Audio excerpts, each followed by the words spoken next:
Hey everybody, sorry my phone died, so I'm gonna be back. I'm trying to set it back up again.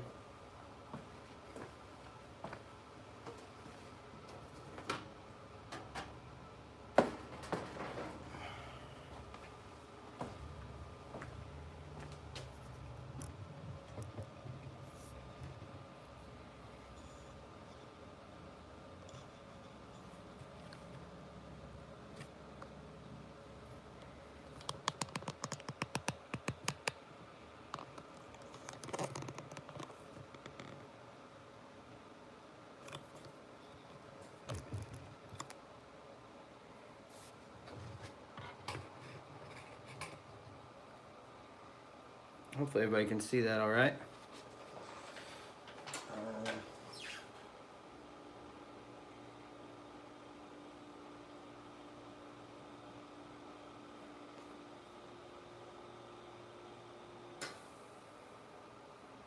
Faith, will you set this back up? All right. I can't see the chat right now, but I'll go ahead and just keep painting.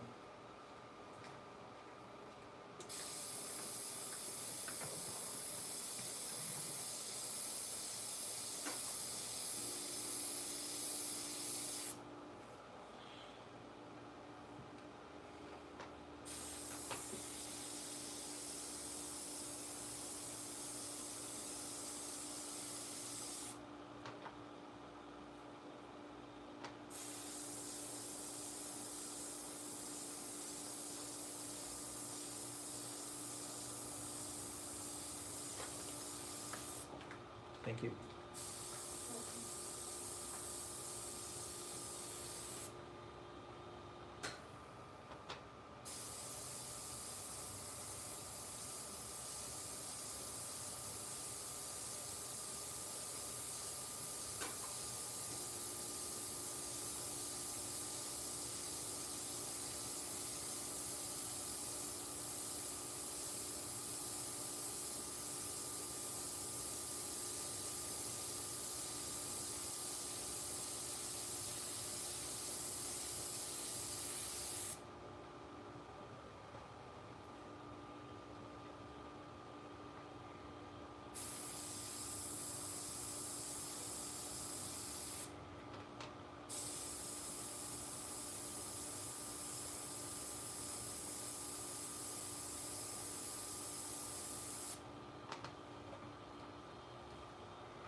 How's everybody doing?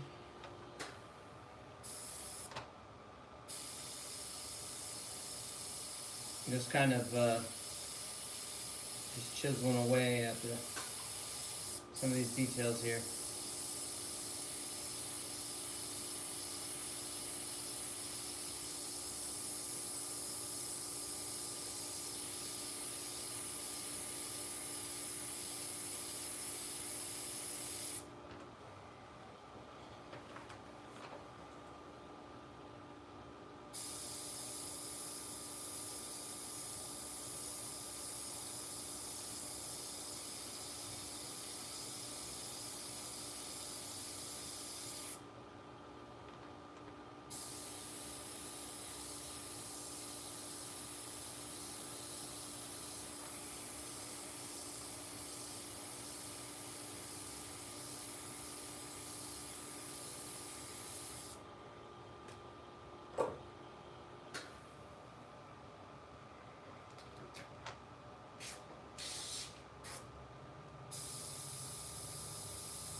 They asked, am I still using burnt umber?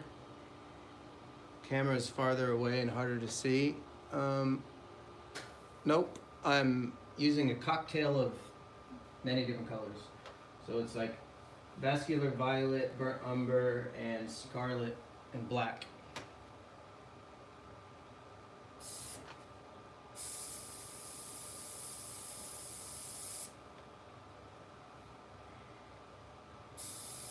This is still very much kind of sculpting it out, you know, like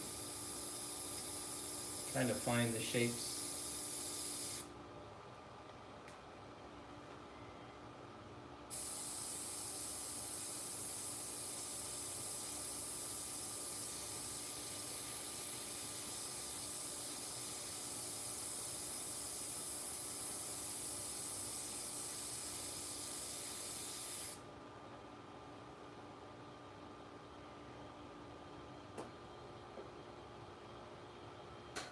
You guys will notice, like every layer, it'll start looking more and more like the reference.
How's everybody doing? Go ahead and comment.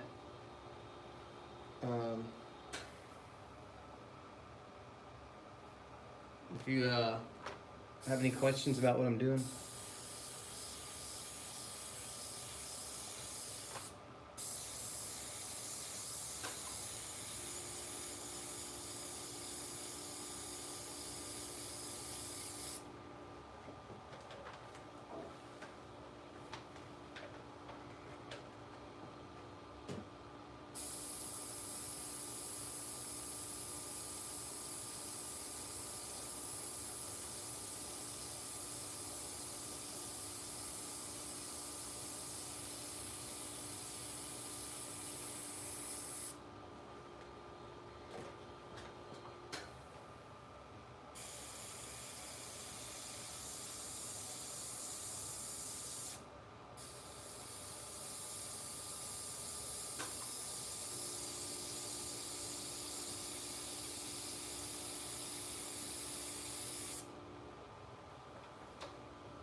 How many people we got here? Let's see.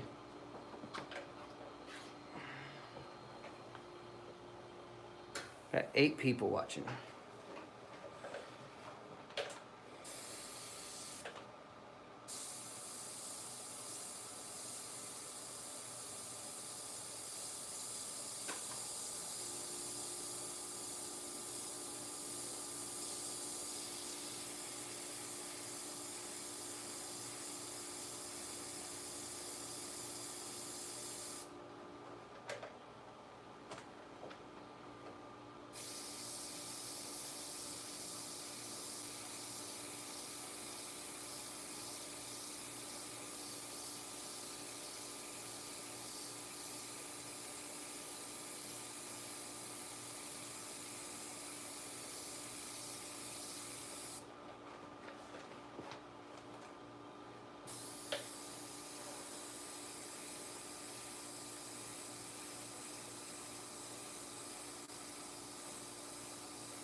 Hillbilly wants to know what airbrush I'm using. This is an Iwata Eclipse HPCS.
I'm out of camera.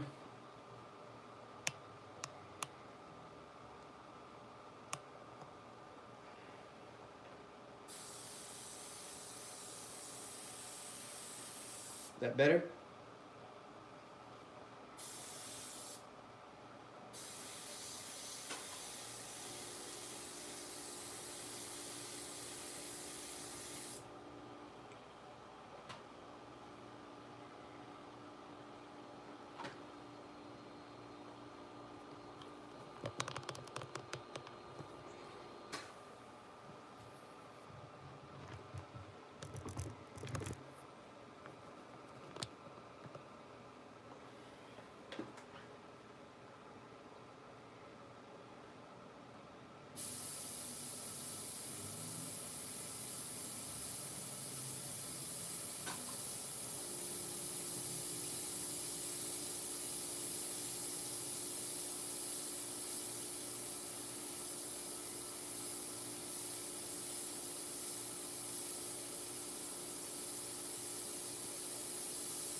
I'd have music or something going, but I don't really know the legalities of that. I don't think I'm allowed to.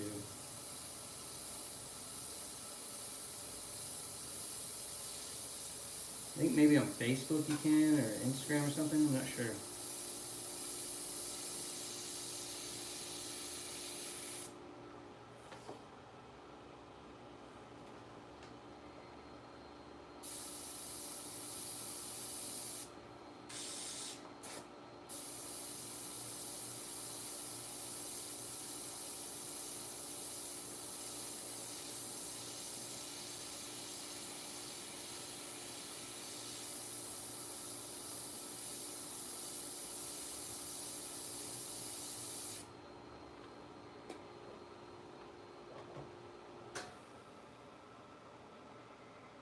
Airbrush Custom says hi, they love my work. Thank you very much.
So how many people are just now coming into the stream, or how many people have been around for a minute watching?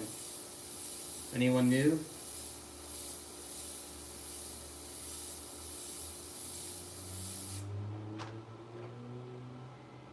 Somebody, Amra says they missed my videos, just got here, didn't know I was live. Yeah, I've been live for a while, I've been going live for some hours now. I did 4 hours last night where we started this painting, and then today I've been going for a little bit, just adding all the color. So welcome.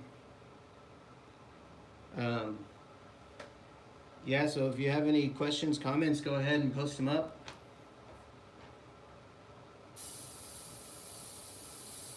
I've been letting everybody know I started a Patreon page. So if you wanted to learn any of my techniques or anything like that, I have a full tutorial on my Patreon for my monochromatic work.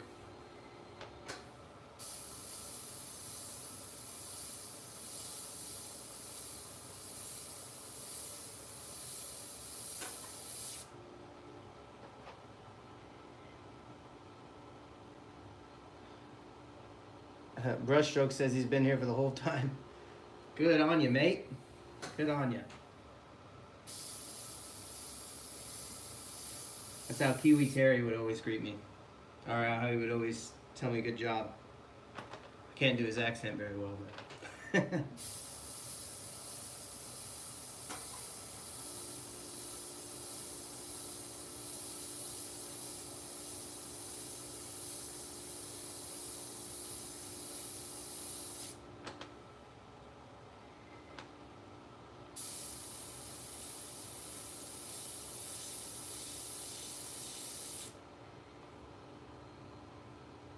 Hibbley said he shared the link on Facebook. Thank you. Thank you. I appreciate it.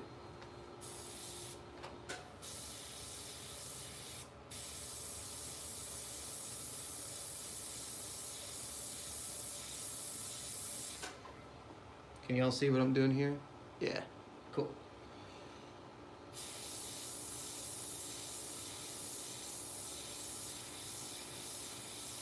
So next week, hopefully, I don't know, however long it takes, we're trying to put together more professional equipment, but we have to wait for some supplies to come in the mail first. That way you guys can have detailed cameras. I can talk to the camera more. I'll have better microphones. A lot better setup coming very soon. This is just kind of a trial. I'm just here really just playing with just going live. Like, we don't really know how to do it really. We're just kind of learning. Yeah, we just yesterday just kind of tried it out, and now we're going a little more serious with it. Well, not really. I mean, we're just playing. It's just having a good time.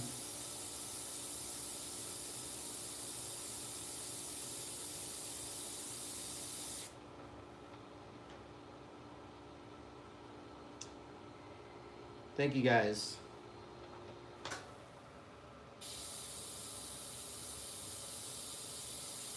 Hillbilly and Brushstrokes are helping out. Thank you guys very much.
So what I'm doing here is definitely kind of an impromptu, kind of not really any plan of attack on this painting. I'm just painting it, you know. We started very much freehand. I had a grid on here that was just kind of just to make sure that I kept everything to the size and proportions that I wanted, but we freehanded this from the get-go. So instead of being very like purposeful with every move like I usually am, I'm definitely being a lot more playful and just kind of letting the painting just develop naturally.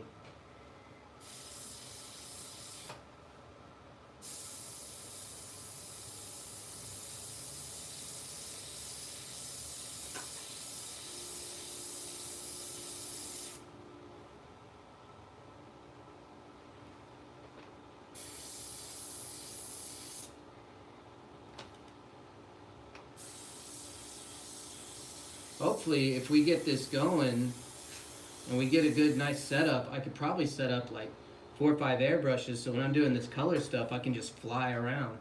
Right now, I'm kind of taking my time because I don't want to change colors at all. But yeah, that would be nice to have multiple airbrushes set up, multiple cameras set up, and just start flying. Kind of daydreaming about what we might do right now in the future as this evolves, the live streaming.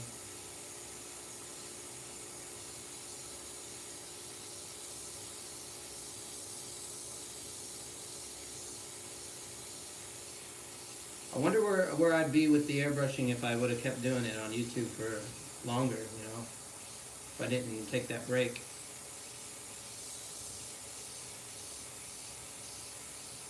To be honest, I had some people giving me real bad advice about all that when I was YouTubing a lot.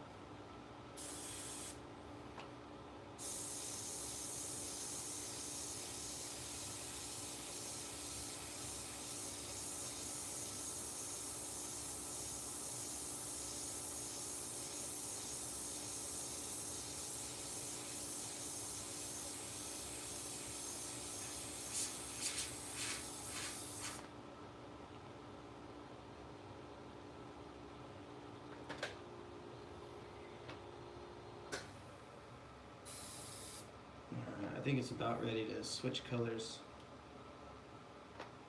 So I need to get this shape kind of sorted out. This one right here.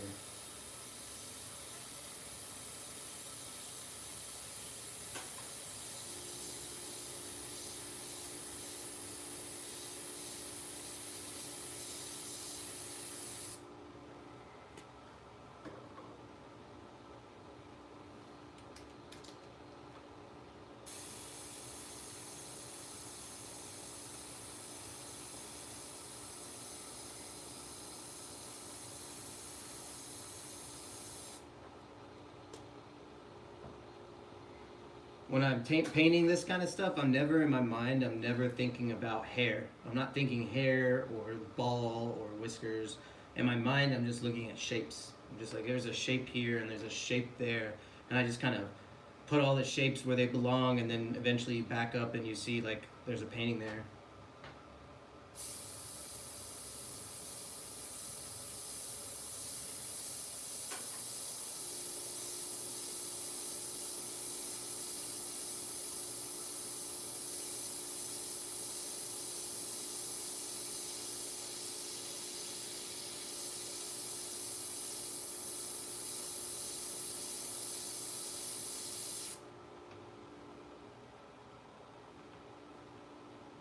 So is everybody still in?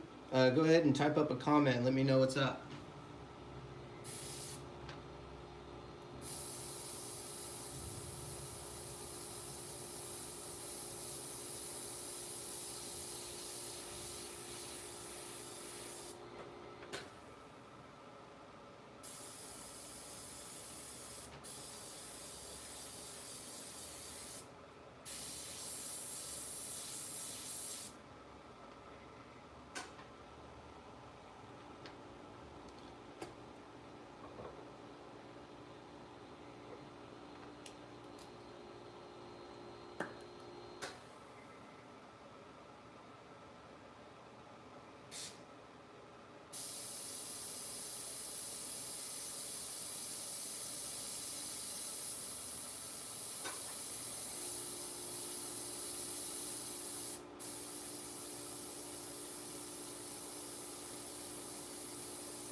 Somebody asked what brand of paint am I using? I'm using Createx.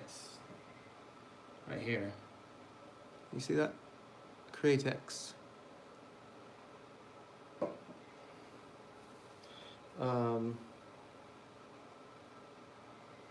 Bill said he's glad that I'm on tonight. Yeah, I was glad to be here.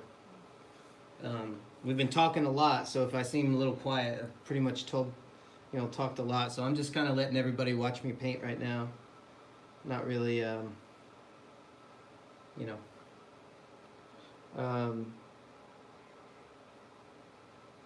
says Createx. Does Createx clog on you?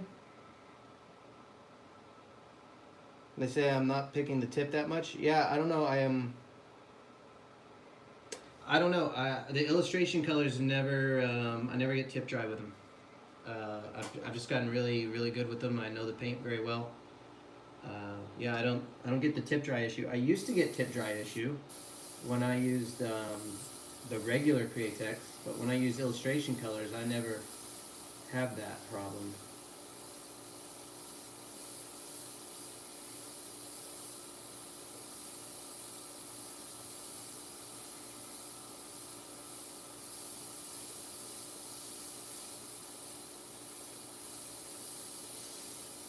The illustration colors are where it's at for me. Like, I'm all about him.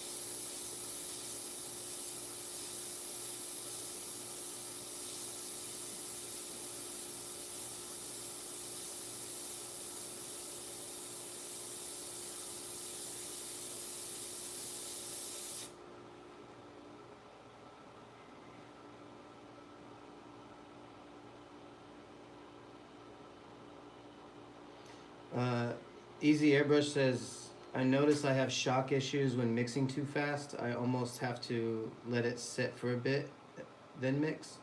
Yeah, I don't know anything about that. Let's see. Amra says, I remember I used to use your thing. Yeah, I did. For my old tutorials. Yeah, so I've evolved, I suppose. I had to start painting indoors a lot because when I started tattooing, I didn't have access to my shop all the time. Not to mention, I was kind of starting to get worried about the damage I was doing to my lungs and everything. And I just, I was talking to Craig Kennedy one day about the Createx paint. He's the owner of the company, and I was teaching a class, and I really needed to get to know this paint in order to teach it. And then I was telling Craig about some of the issues I was having with it, and we just fixed them. Like, there's an additive I started putting in called, well, they had it already, but I started adding it to the illustration colors called 4030, and it really helps with the fine detail, although I'm not using it right now. I'm actually next week going to experiment with some new clear that's going to help balance the paint even more. But I don't know, you just got to over reduce your paint if you're having issues like that.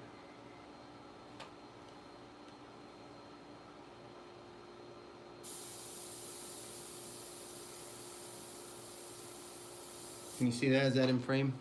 Well, let me bop up.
Yeah, brushstrokes. Says they would reduce the wicked 60 to 80%. Yeah, definitely. Me too.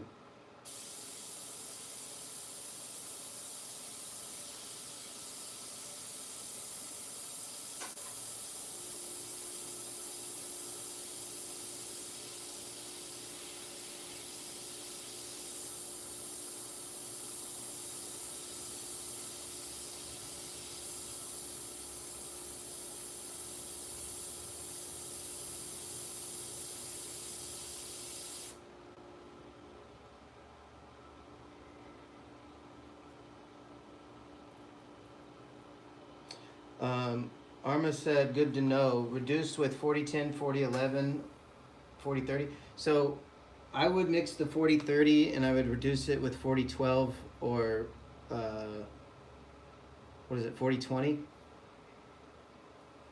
So yeah, in fact, I've got some over there. I think I've got some 40/20 over in the corner. But yeah, I don't have any 40/30 right now. I ran out, but Craig is sending me. Craig, again, he's the owner of Craytex. He's gonna send me some of the new clear that he has, and he says it's supposed to work even better than the 40/30. So I'm excited to try that out.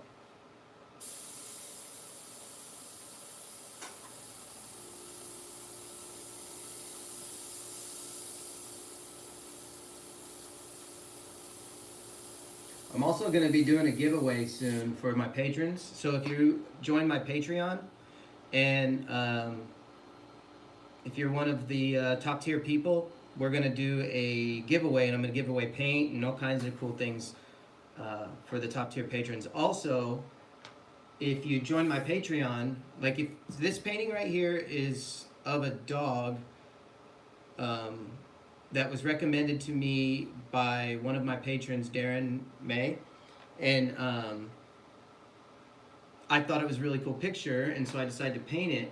And now that I'm painting it, it gave me the idea of, well, what if all my paintings during my live stream was one of my patrons' recommendations? So basically, the way I want to do it is, if you have a picture that you'd really like me to paint, a photograph that you've taken, or a family member or something like that, go ahead and join my Patreon and then submit the photo. And every time I'm looking for something to paint for these live streams, I'll just pick from that batch. And if I pick your painting, or if I pick your photo to paint from, and I don't want anyone to get offended if I don't pick any of theirs. It's just, you know, I'll just pick a cool photo. So it's kind of like a competition, you know, who can, you know, produce a really neat photo or whatever. Anyway, if I see something that would be really fun to paint, I'll paint it. And if I do paint it, I'll give it to you when I'm done with it.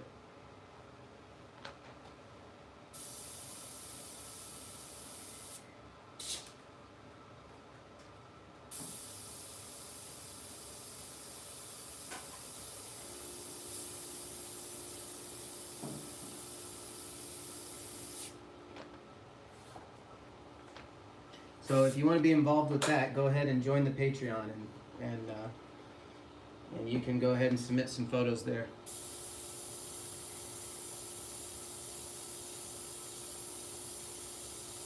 This one I'm going to be giving away back, give to Darren when I'm finished.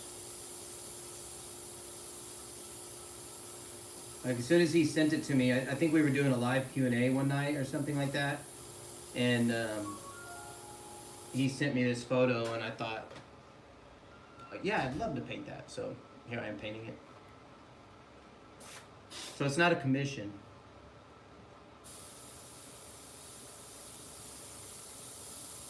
It's more of a perk, I suppose.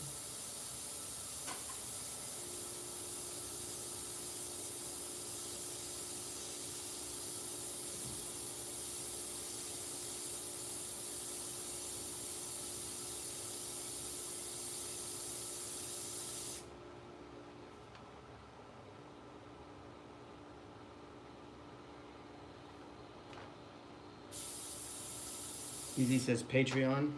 Yeah.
Easy wants to know, how can we check out the Patreon? If you go to Patreon, you can actually do the link.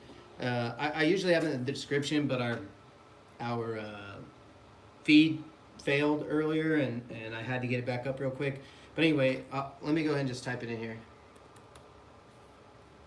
Just give me 1 second. I'll type in the link.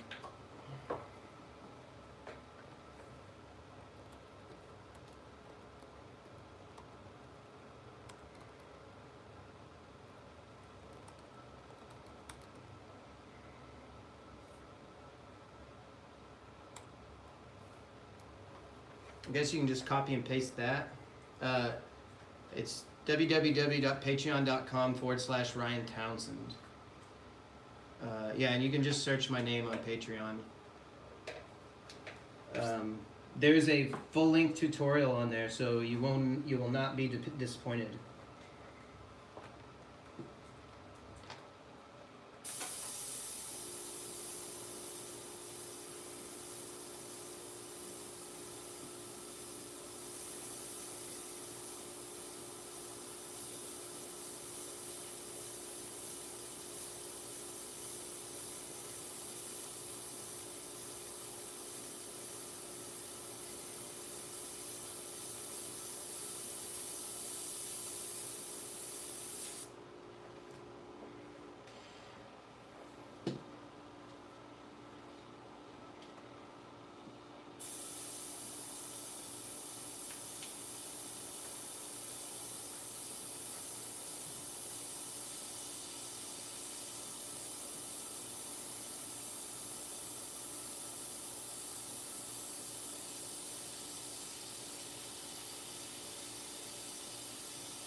Brush Joke said I spelled my name wrong again.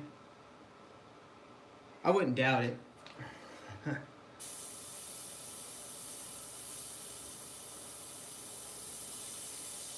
I've got scatterbrain like you would not believe.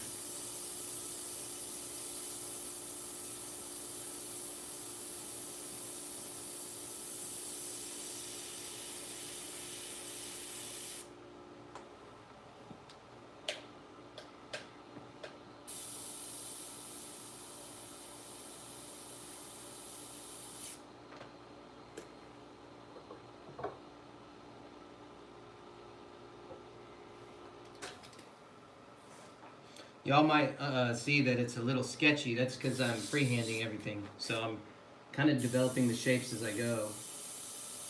So there was no pencil guidelines or anything like that when I started. No stencils, nothing. So as I go, I'm making adjustments to my decisions, just changing things, changing things here and there until it lands somewhere close. So I'm not trying to get like photo accurate, but I'm trying to just capture the essence really well. So I'm changing my shapes all the time.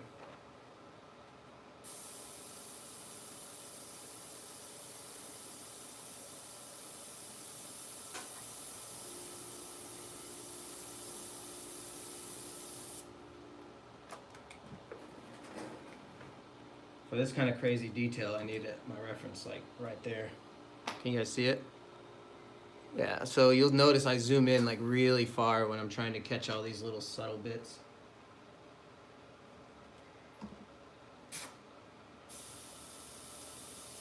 What I might do is just reduce the paint down a little bit so I can work a little more tiptoey.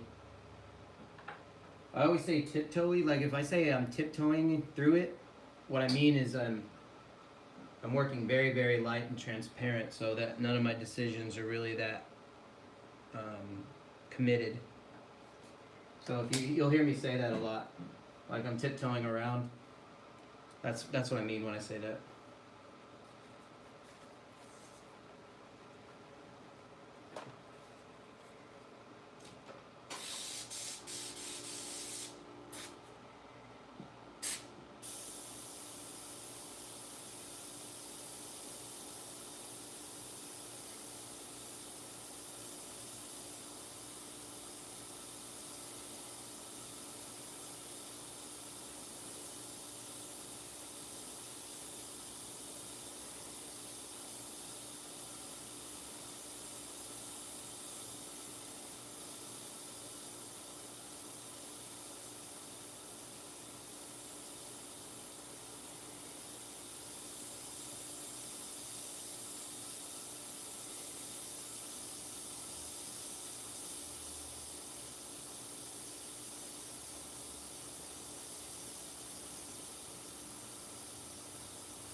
Amra says I didn't lay out proportions. No, the only thing I did is I sprayed this really light grid.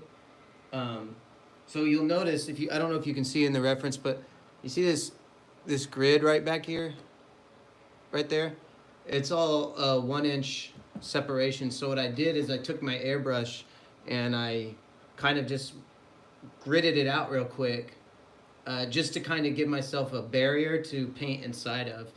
Um, and I did it for camera because I didn't want you guys to see me like sitting there sculpting around for 4 hours trying to find the shapes, and then so just to be sure of me putting the shapes in the right place, I kind of threw a really light grid on there. That way everything kind of stayed in the right proportions. But that's about all I did as far as like measurements are concerned, or guides or anything like that.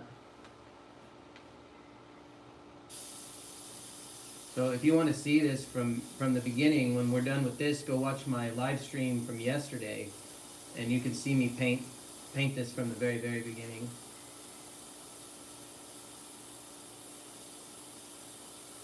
So like right now, I'm just refining it, just trying to find these textures and these shapes, and every single time I get a little closer. Like, I mean, if you want, I can spend the whole time just on this nose. You see how close to finished I can just make the nose.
Yeah, before I started tattooing or airbrushing, even I used to draw with pencils, um, so I got really good with being accurate freehand when I was very young. So I didn't even start using any kind of tracing techniques or anything until I started airbrushing, and I only did it because I thought that was the only way to do it.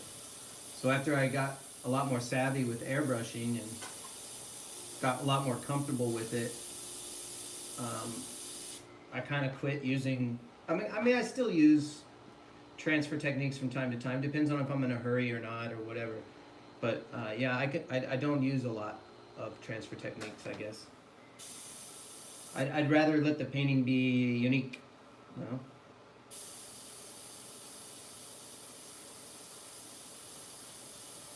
And sometimes that uniqueness, even though you're copying a photo, sometimes that uniqueness comes through just in your imperfections. You know, the places that are slightly incorrect.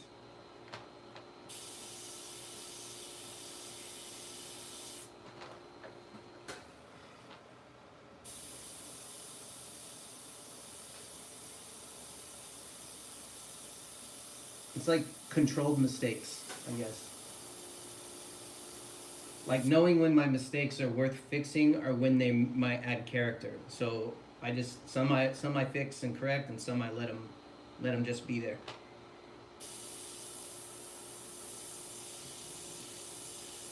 It's not without consideration though.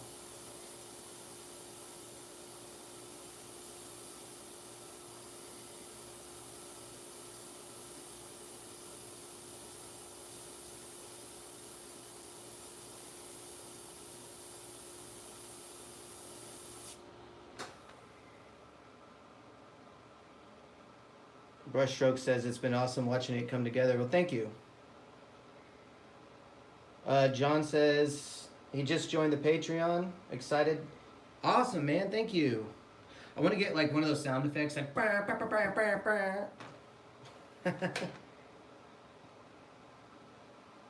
Yeah, hit the like button. Subscribe. Hit that bell. You know, when I first started doing YouTube, it was a long time ago, and there wasn't vloggers at the time. I mean, there was people doing it, but I don't think they knew they were vloggers. Like, maybe they did. I don't know. I didn't for sure. And so when they started doing like and subscribe on YouTube, I thought that sounded so stupid, and I never wanted to say that. Like, so every time if you ever see me say that in one of my old videos, if you hear me say like and subscribe, it took everything in me not to feel like a total dummy. Like, it felt really, really silly. Now it's like, you know, it's so super normal. Like, don't forget to like and subscribe and hit that bell. Like, it's super normal. But no, and when it first started, I felt like a total dummy trying to say that kind of stuff.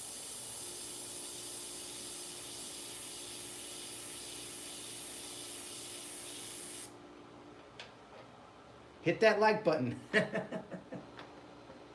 Oh, you know which one I really hate? So if I ever start saying it, somebody call me out. Smash that like button. I don't know. Maybe I'm getting too old and I don't know. Smash that like button. That sounds so stupid. Hey man, don't forget to smash that like button. I'm gonna come up with a word that's just mine. Like, I don't know. Maybe I'll start saying, I don't know. I'll just say smash, whatever.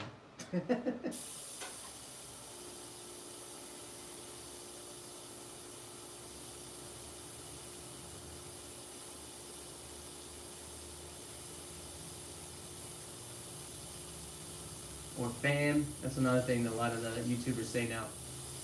What's up, fam?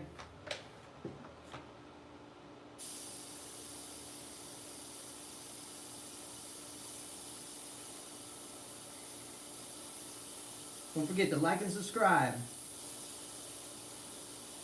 But seriously, don't forget to like and subscribe. And smash that like button.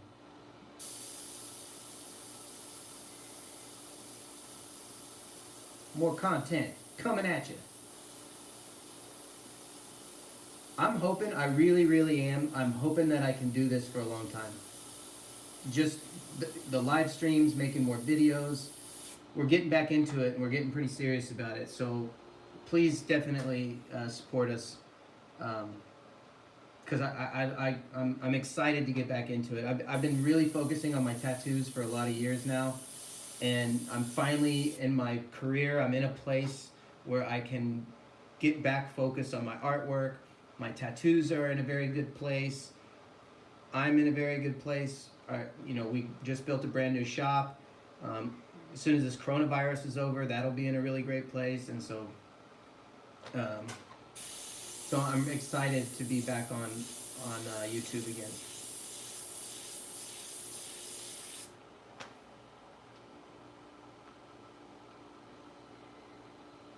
John says he likes that I don't use any of the shields or anything. Yeah, man, me too.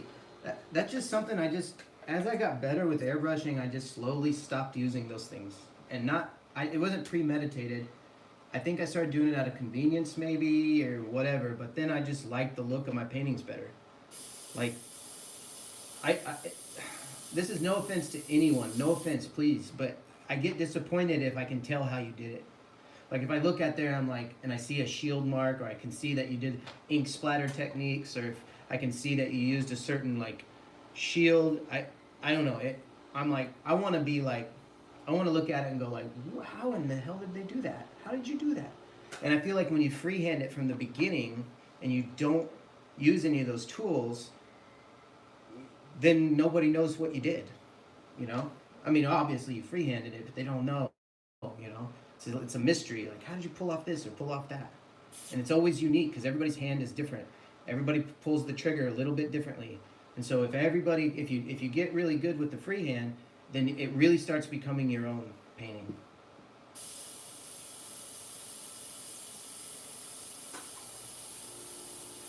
I remember when I first wanted to start teaching that, nobody thought I should. They all everybody pretty much was like, you shouldn't do that. It's too difficult. And I'm like, yeah, but I like it. It's what I like. And you want me to teach a class, and I want to teach what I like and what I know. Like, yeah, well, it's going to be too hard for people. I'm like, all right. So I had to come up with a way to do my technique that wasn't too hard for people.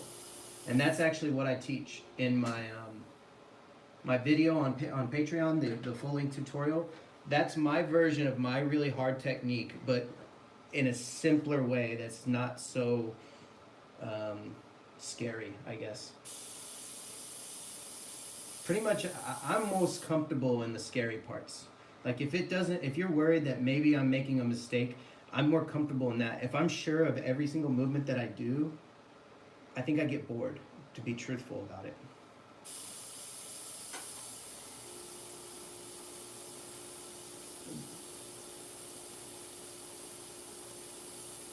So if I'm like on my toes just guessing all the time, then I'm like, I'm into it.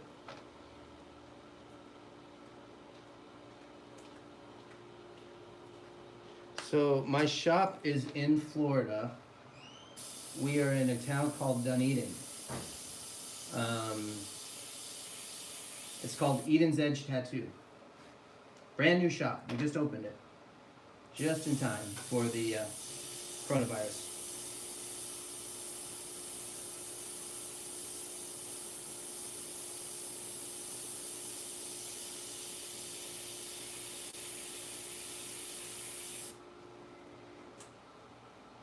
That's why I'm able to use the shop for all the live streaming and everything, because it's our shop. It's my shop. It's me and Faith, and we own the shop.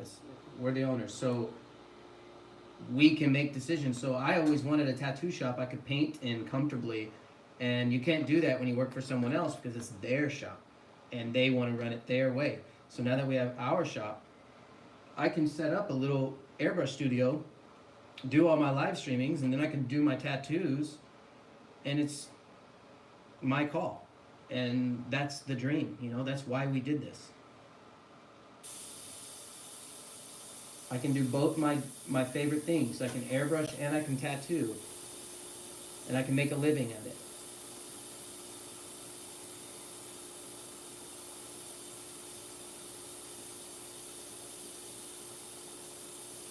And there was an idea that I might start doing commissions again, but I decided against doing airbrush commissions. I might do one or two every once in a while, because I'd like to do, instead of airbrush commissions, I'd like to do the tutorials and the demonstrations and exactly what I'm doing right now. I would much rather do that than commissions.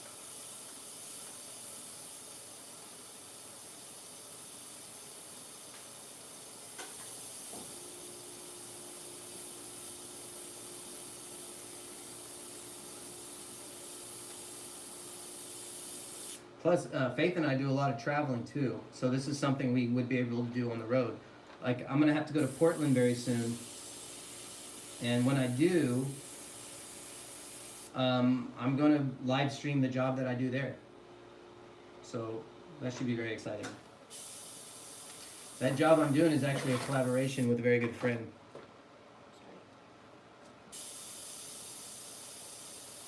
And I don't want to talk about it too much because I haven't discussed with them whether I should, talk about it yet. But when I am able to talk about it, I'll let you all know. But we're doing a really cool project with one of my best friends in the tattoo or in the airbrush community.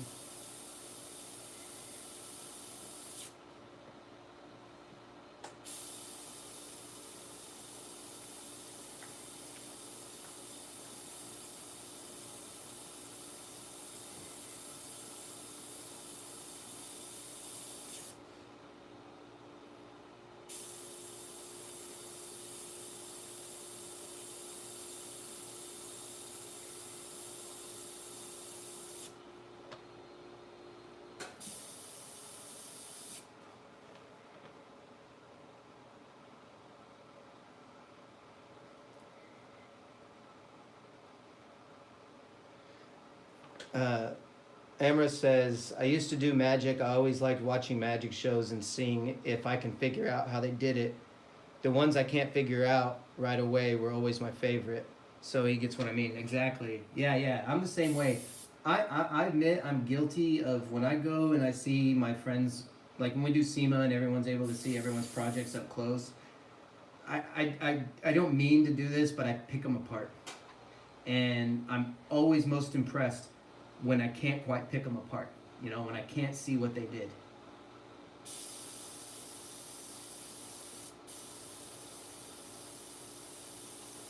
I get to know people's work so much. I can pretty much I know who each artist is.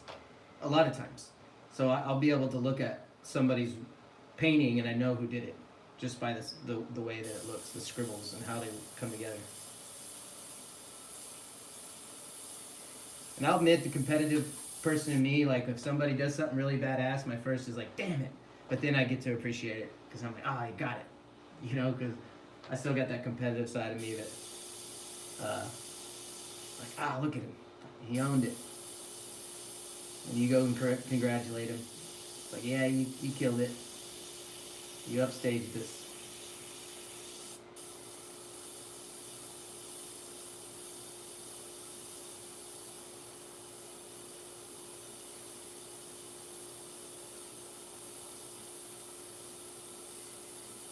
Even my best friends, I have some of my best friends who like like I think Corey St. Clair is one of my favorite artists in the airbrush community, and I've looked up to him since the very beginning of tattooing, and we're very good friends now. And even when he does something really amazing, I still there's a little part of me that's like, ah, shit, he got me. Like, even though he's been my like, you know, airbrush mentor since the beginning.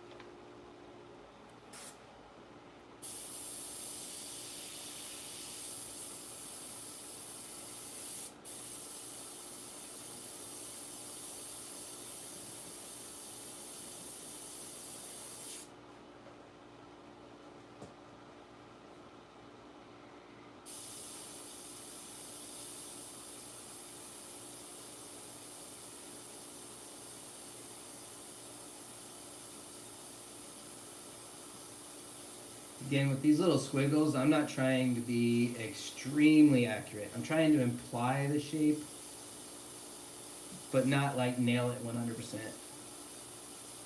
If I did, I'd be here all night just on the nose.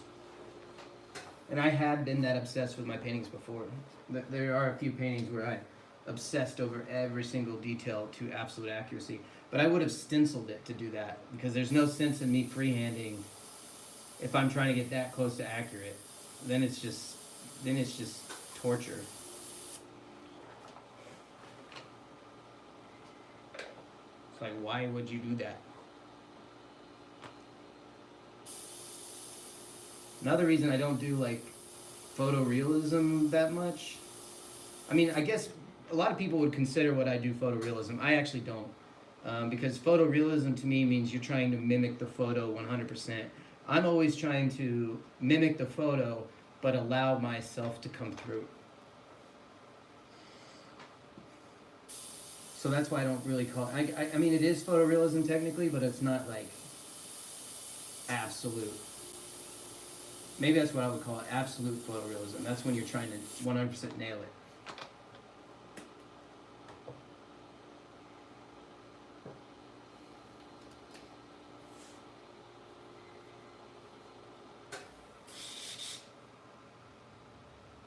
These little shapes inside the nose are going to be super fun in the later portions of the painting.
Well, this nose is super fun. I'm probably gonna have to break down a lot of the pieces of this painting the same as the nose and just kind of zoom in and just focus on it. See if I can zoom the camera in a little so you guys can see. There we go. So I have a term that I use when I'm teaching called eagle vision. And that's what I mean when I say eagle vision. It's when you zoom in really, really close and you just isolate that area and you don't think about anything else. None of the rest of the painting matters.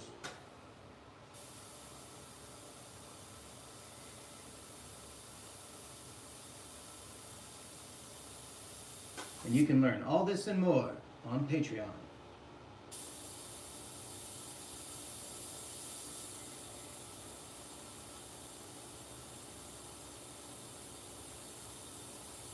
Patreon.com/Ryan Townsend.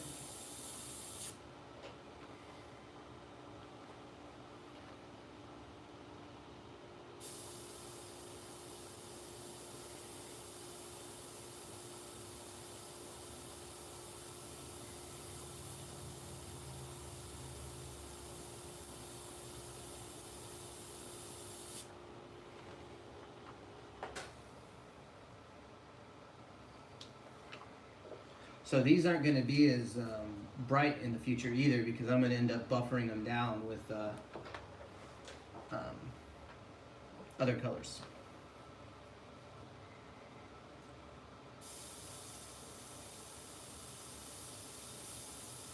Just right now they are because that's kind of how my technique works. It's a lot of pushing and pulling and pushing and pulling, and I think of it as sculpting more than painting.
So, you know how I came up with doing this push and pull technique?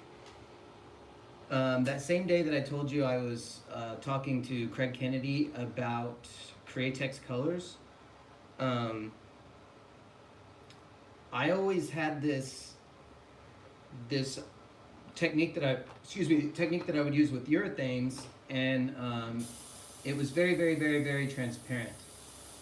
And I remember Michael Valley, late great Michael Valley, at the time, he didn't want to move to Createx paint because he said that the whites always died down. And he didn't like that. He wanted his whites to be very, very vibrant.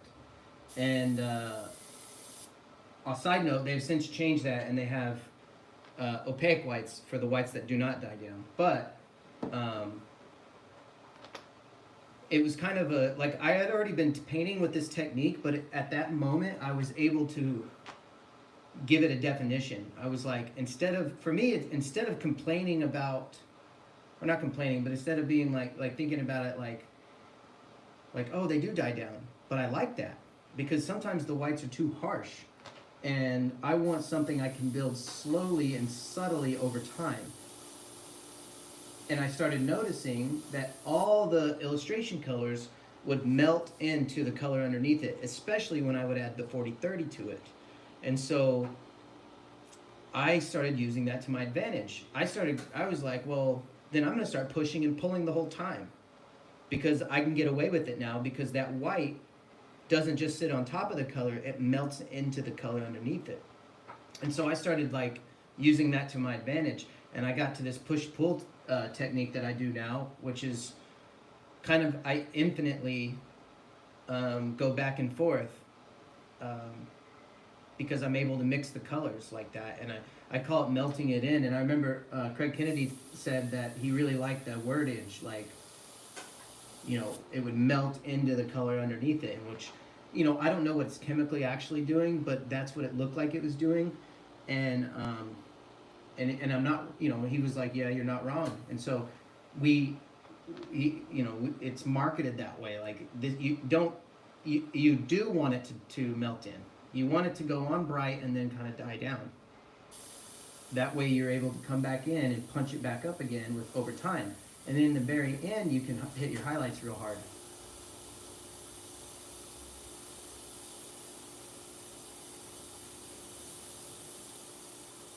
It's a little freebie piece of advice right there.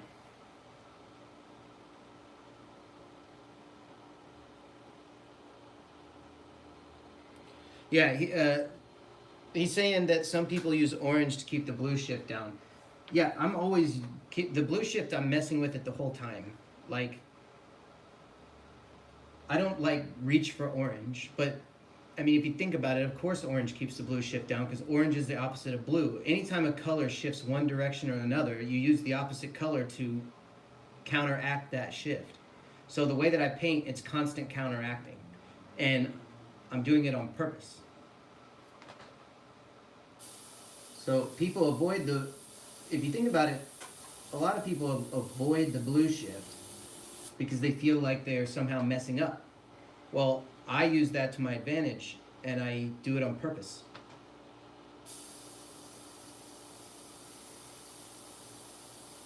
And the reason I do it is because of all these layers and all these imperfections bouncing off of each other creates, when I'm done, it creates a very, very deep, deep, deep painting. And it's not so flat. Like, you'll notice some paintings kind of look flat if they're too perfect, but there's other paintings that look very deep, especially you see that in oil paintings. It's the constant corrections, you know, that give it a lot of dance underneath the paint, you know.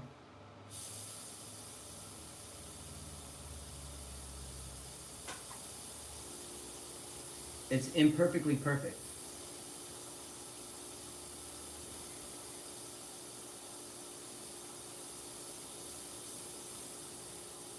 Now, there's definitely a time and place for that type of painting, but,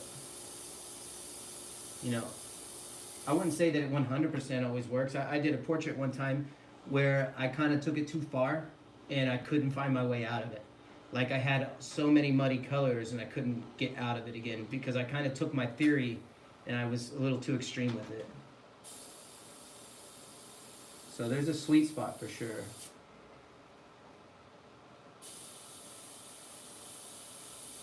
But I like this style of painting. Like I said, it's very chaotic.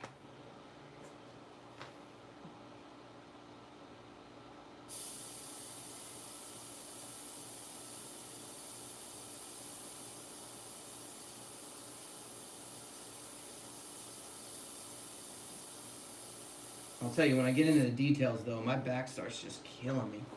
So I'm so like fine tuning, and then keep my muscles tight, I guess. This whole time when I was very loose, I didn't have back issues at all, but as soon as I started getting into this fine detail stuff, it's just killing me.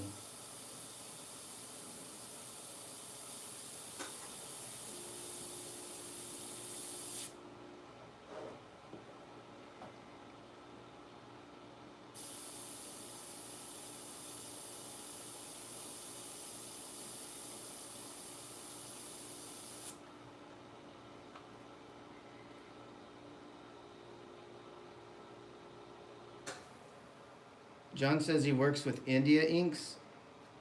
Are you not able to get a hold of Createx? I wouldn't work with India inks. The simple reason I wouldn't do it is because Createx was designed to be shot through an airbrush. So I'm assuming you have a reason for doing it.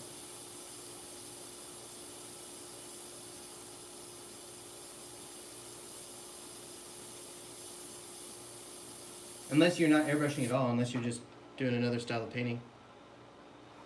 I used to use India inks for my tattoo designs back before I started airbrushing.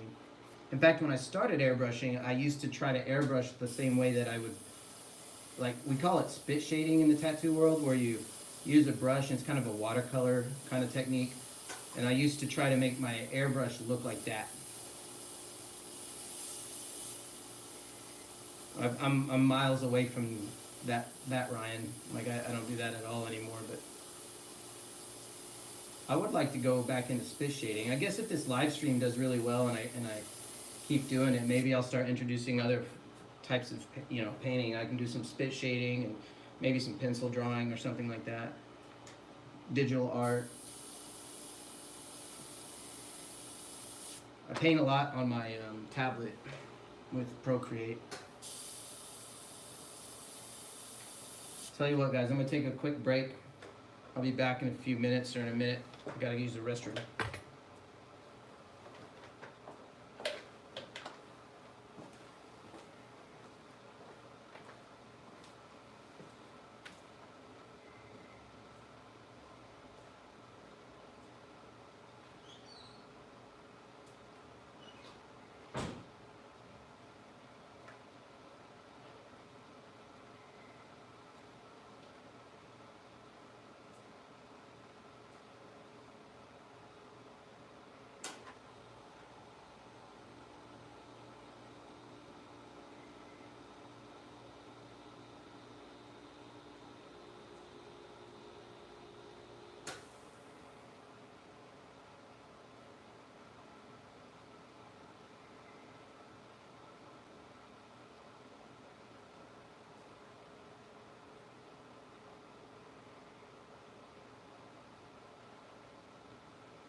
I'm back.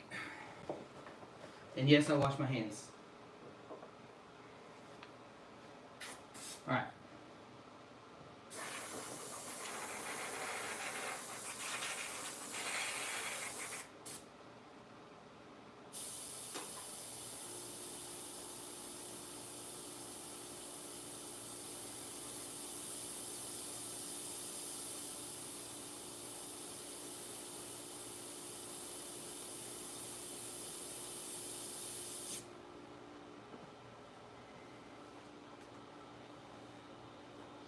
Well, we got somebody here says they missed me on YouTube. Yeah, I'm back. Celebrate.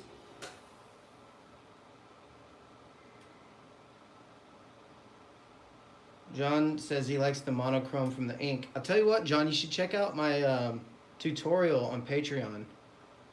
I think you'd like it.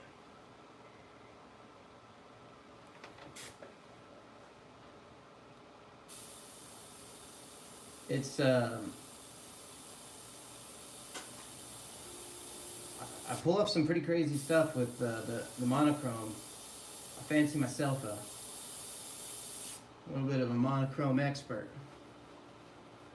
Yeah, that's my favorite thing. That's what I really love doing, is the monochromatic stuff.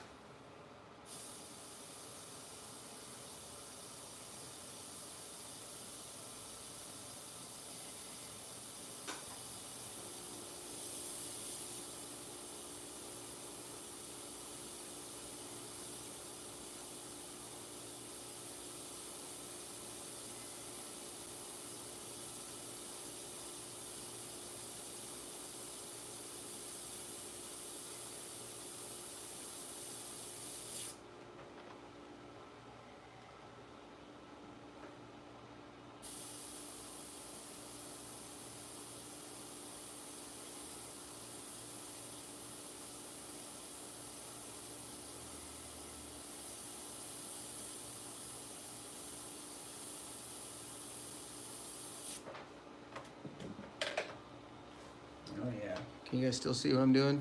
Oh, I'm a little low, huh? I'll work a little higher.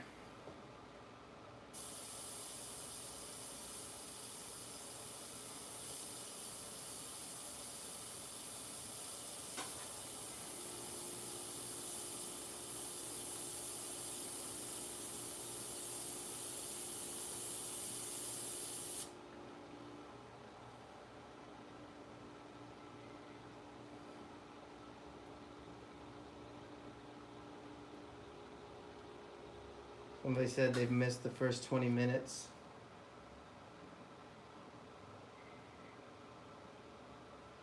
John says I'm using an Eclipse, not a Micron. Yeah, you're right. I actually have broken all my Microns. I'm in the middle of trying to get another one. I don't have it yet, but I plan to definitely get another Micron.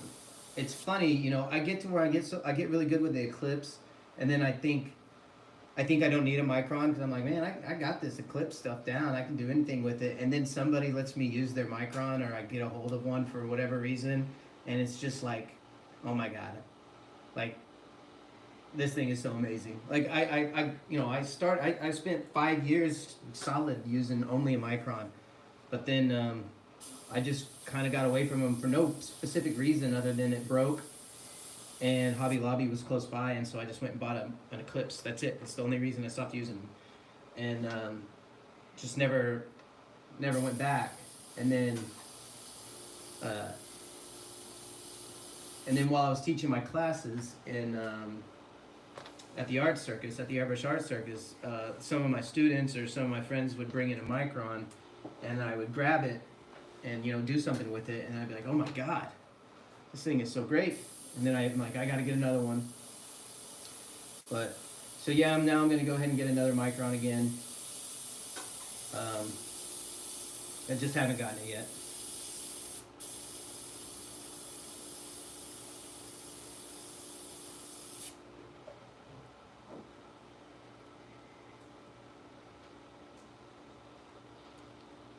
Someone said they've never got this detail with an Eclipse.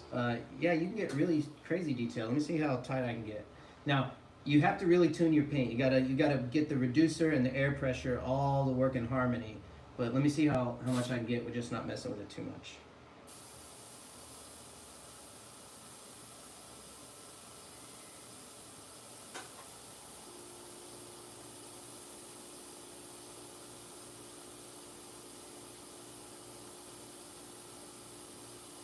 So yeah, that's pretty tight. I did all these portraits with an Eclipse. So I'll go grab a portrait. I was showing everyone yesterday, but I'll show you again.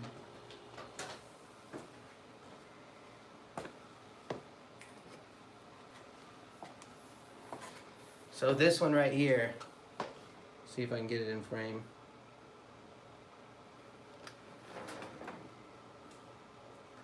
That was all done with an Eclipse.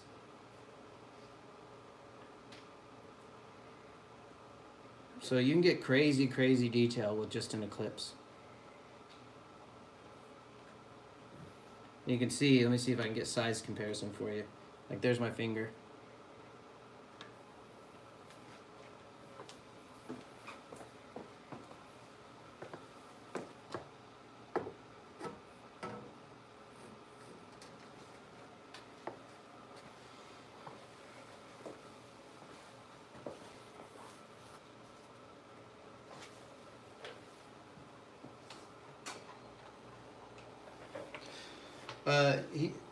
Let's see, JSW says, am I missing something? When I try to do that, I get tip dry so bad. Yeah, well, like I said again, you have to have your air pressure and your reducer right in that sweet spot. And I'm also using Createx illustration colors too. So are you getting that tip dry with Createx illustration?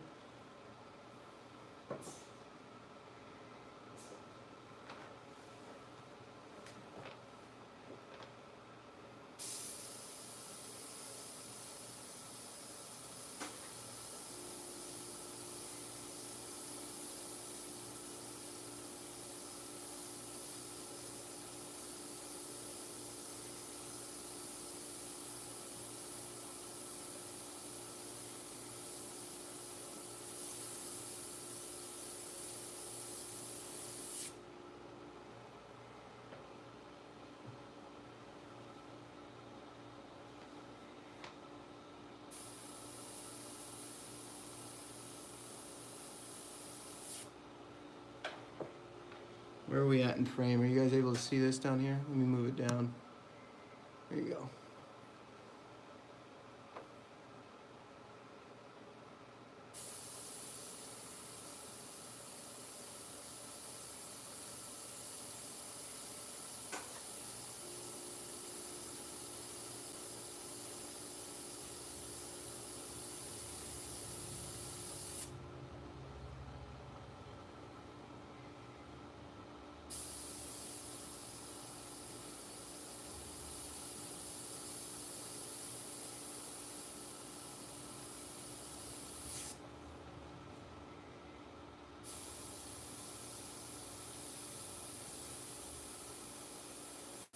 I think I'm going to add some black to my other mixture.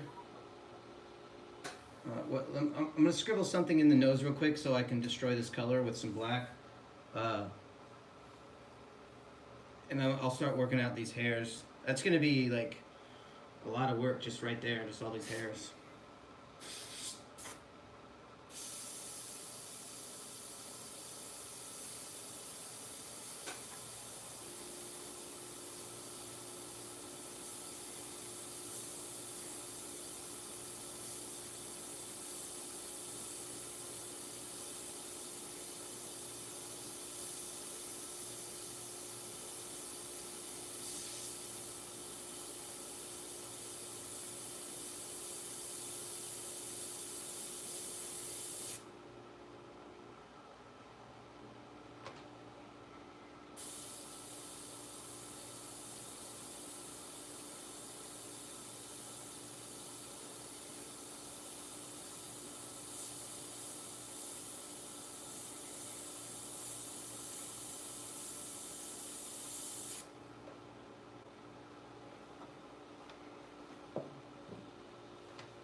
Yeah, try out the, yeah, you'll like the Createx illustration stuff.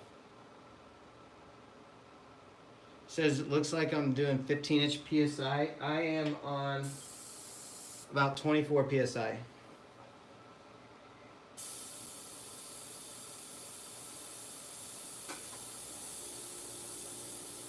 And you can hear I got my silent air compressor going. The Silent Air brand actually is what it is. That's my favorite air compressor. I've had a lot of air compressors over the years, and Silent Air is by far my favorite one. It's just so quiet.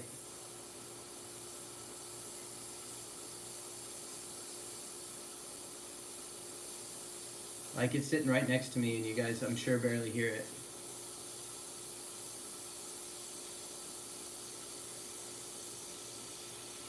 It uses the same motor as like a refrigerator.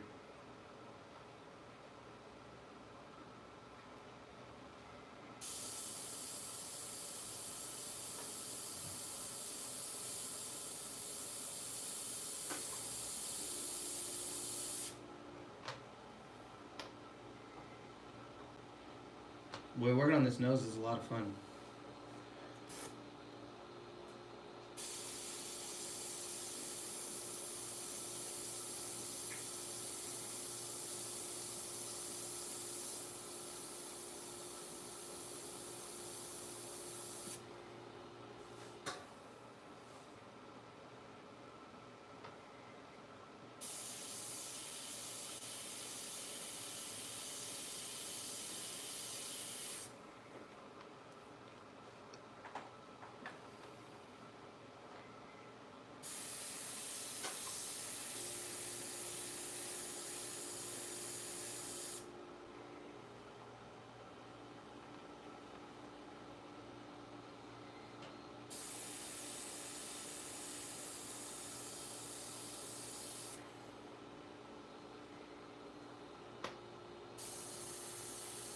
I think I need to add some blue up there, so maybe later when the painting's done, I'll start tinting it, and I'm going to add probably a little bit of blue up here.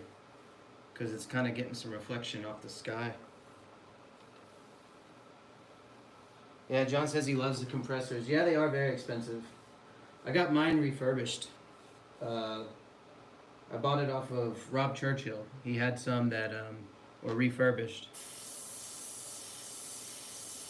But I will say now, after owning one, if this thing ever kicks the bucket, I'll pay full price for another one. For sure, definitely.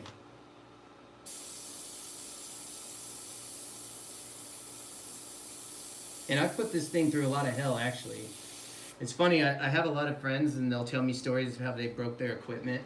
And it's funny because I'm so bad on my equipment. The only thing I break regularly is my microns.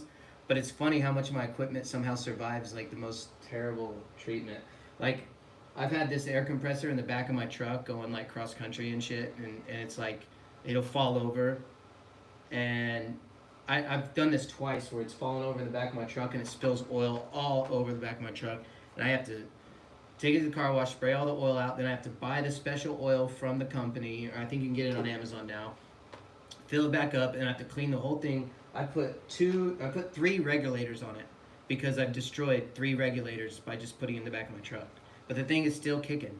And then my buddy, I was recommending it to a friend, and he bought a refurbished one online, and he's rebuilt it twice and it still doesn't work. And I'm just like, wow. So I just get lucky, I guess. But same with like my other compressor. I have a MaxJet compressor, and I've treated that thing like such crap, and it's still kicking. I don't know where it is right now. I think it's in storage, but it's still kicking.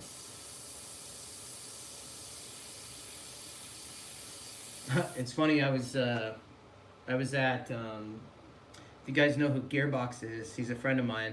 I was at his house once, and he was showing me some paintings that he was working on, and he had his MaxJet sitting there. And his MaxJet was so like destroyed, like it was barely even hanging on. Like all the parts were all off of it and everything, and it was still kicking, his MaxJet.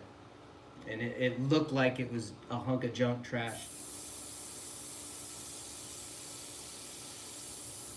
It's because he does all those giant murals, so he drags that thing around everywhere, and has to put it through a lot of harsh treatment, and yeah, it's still kicking.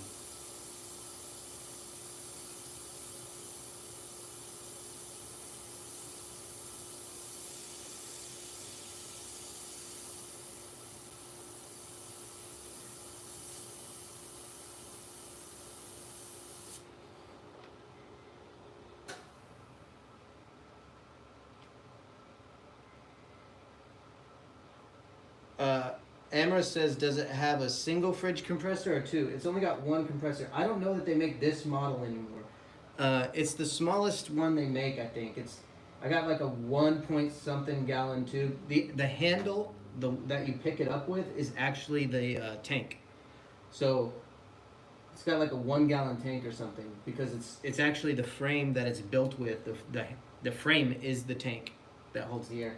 But I don't know that they make this one anymore, but they do make another one similar, which is smaller, and it has an actual tank on it, not this. It's a very clever design. I'd show you with the camera, but I don't want to mess up what we're doing. I can probably pick it up and... Here, I'll show you what it looks like. I've got a fisheye filter on it right now.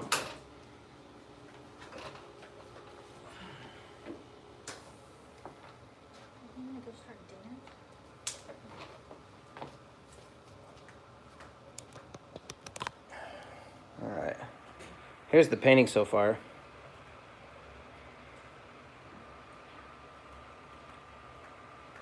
So we're just kind of blocking it all in. But anyway, here's the filter. Am I zoomed in? Oh, there we go. No wonder it was so shaky. And here's so I've got, this is my setup. I've got a fisheye filter. I've got, you know what's funny? I bought these 2 pieces here, the regulator and the filter from Ace Hardware, full price, and I thought they were better. It's the exact same thing that you get at Harbor Freight for a portion of the price. I think it's made by the same people and everything. It's just, if you buy it at Ace Hardware, then you have to pay twice the price. But anyway, there's the compressor itself. So you see it just kicked on.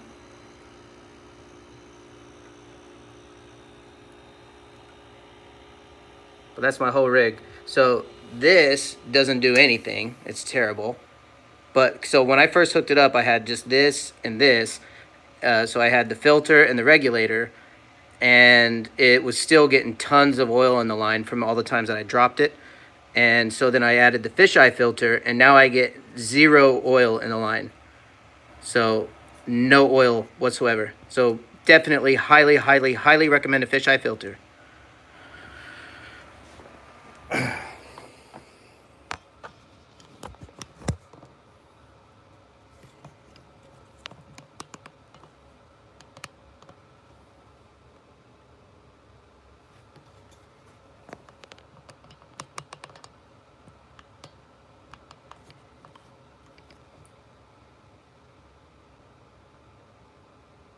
There you go.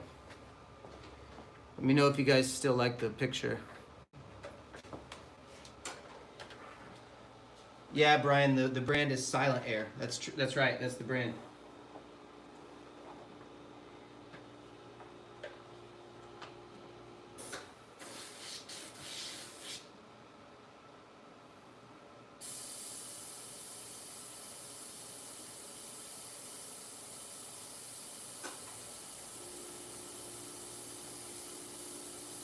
So for my patrons, I'm going to be giving away a Silent Air filter.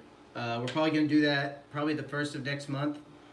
I'm going to give away some paint. I'm going to give away a fisheye filter, and we might be giving away something else that I don't want to share yet because it's not set in stone. But there's talks of doing some really cool giveaways.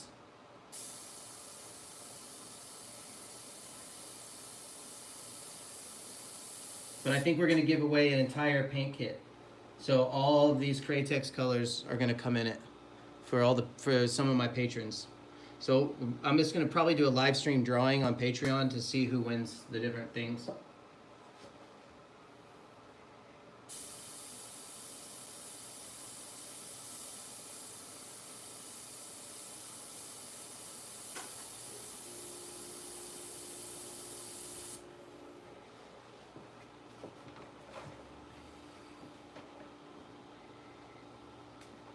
It's funny, last night I said I was going to finish this. I don't think it's going to happen. Of course it's not going to happen. But it's still fun. I didn't know if it would be entertaining for me to geek out on these little details for you guys. So I was trying to, like, you know, be a little faster, I suppose.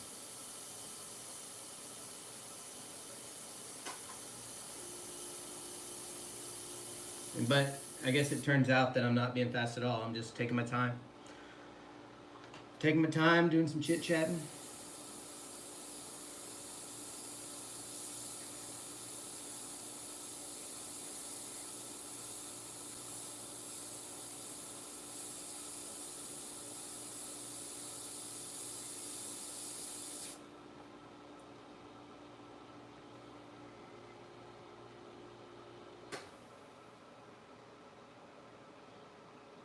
He says, am I spraying constantly with this compressor? Yeah, you see what I'm doing the whole time.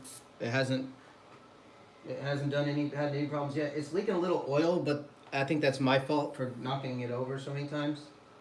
So I'll just have to put some oil in it very soon before I burn it up.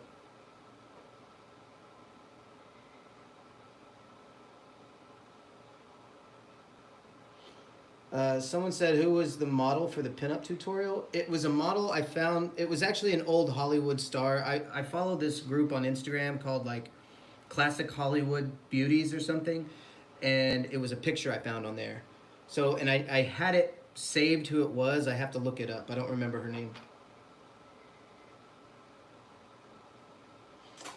Brian wants to know how to overcome shaking. Yeah, I guess that's how I do it, leaning on it. I don't know. I've always had shaky hands. I probably have the shakiest hands of anyone you've ever met. But somehow when I do this, it stabilizes it.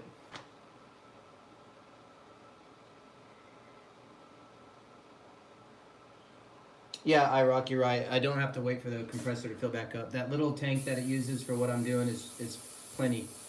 Now, if I was doing some big gun work, it wouldn't keep up.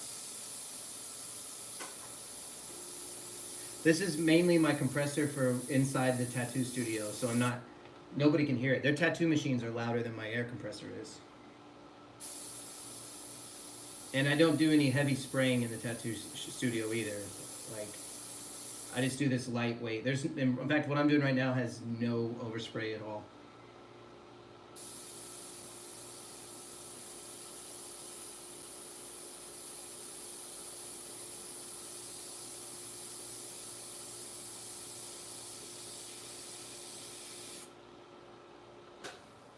So I think I'm getting about ready to where I can start switching to some darker colors. So I'm gonna do some black.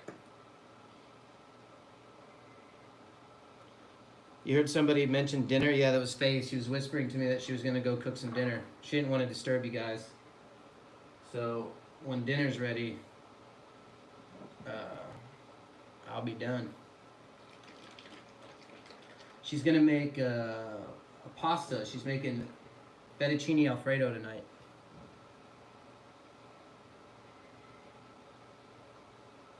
And I tell you, Faith is an amazing cook.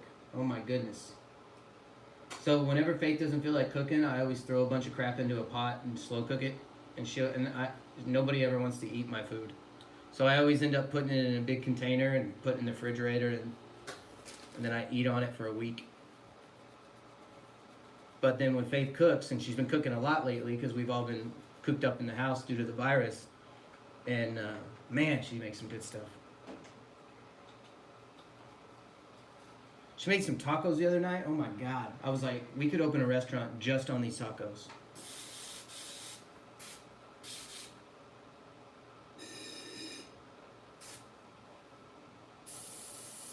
She made homemade tortillas for the tacos. And she made homemade slaw, like a fruit slaw. So it had like mangoes and things in it. So good. She made it the other night too. She made it last night, I think. No, the night before. I'm getting hungry, yeah.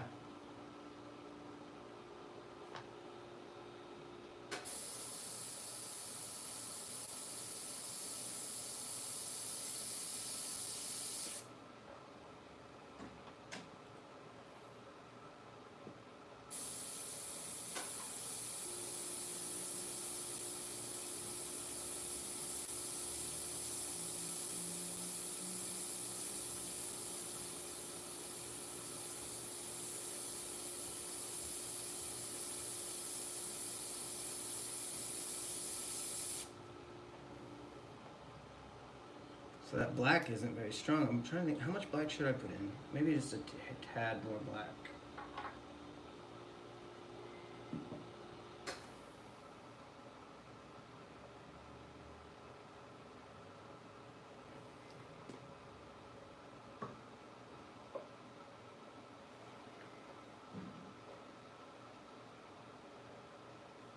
By the way, a big shout out to Rob Churchill again. He built this easel for me, and I'll show it off one day in a stream. It's an extremely cool easel. His design. I used to go to his house a lot, and we would, because I lived in Dallas for a lot of years, and he lives in Austin, and so I'd go to his house a lot to, do airbrush business there, and yeah, and we got to talk, and he made this easel for me.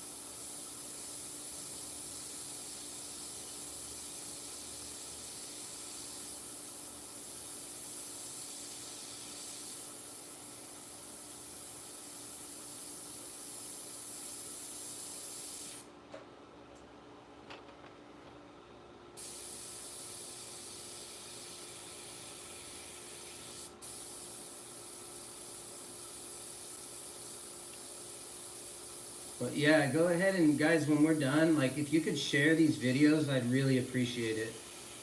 Because we're gonna start doing a lot better quality stuff as soon as all of our equipment comes in the mail and we get it all set up and figured out. We're gonna do some really high quality work, our video and that sort of thing. And then we're also gonna do some much more high quality stuff for the Patreon page and everything. So.